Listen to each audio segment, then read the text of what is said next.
కోనసీమ తిరుమలగా ప్రసిద్ధిగాంచిన వాడపల్లి వెంకటేశ్వర స్వామి ఆలయం ఈరోజు తెల్లవారుజాము నుంచి భక్తులతో కిటకిటలాడింది. శ్రావణ మాసం తొలి శనివారం కావడంతో స్వామివారి తొలి హారతును వీక్షించేందుకు భక్తులు సుదూర ప్రాంతాల నుంచి వాడపల్లి చేరుకున్నారు. భక్తులు స్వామివారి దర్శనం అవడానికి సుమారు 4-5 గంటలు పడుతుందని భక్తులు చెప్తున్నారు. భక్తులకు కావాల్సిన అన్ని ఏర్పాట్లను ఆలయ అధికారులు దగ్గరుండి పర్యవేక్షించారు. చిన్నపిల్లలకు పాలు కానీ, క్యూ లైన్లో నుంచిన వారికి మంచినీరు సదుపాయం కానీ ఆలయ అధికారులు దగ్గరుండి పర్యవేక్షించి వారికి ఎటువంటి ఇబ్బందులు లేకుండా అన్ని ఏర్పాట్లు చేశామని ఆలయ అధికారులు చెప్తున్నారు.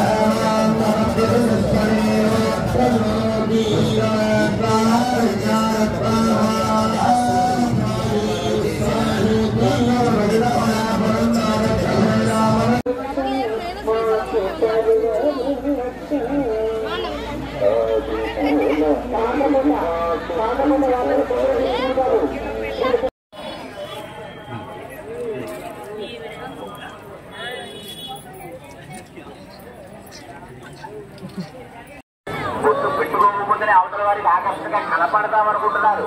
అది ముమ్మాటికి పెట్టు. మన అన్నాన్ని రెట్టింపు చేసేది అవతల వారికి వచ్చిన కష్టాల పెట్టిపోతే దానం లక్ష్మీ స్వరూపం కట్టుకుంటనేది.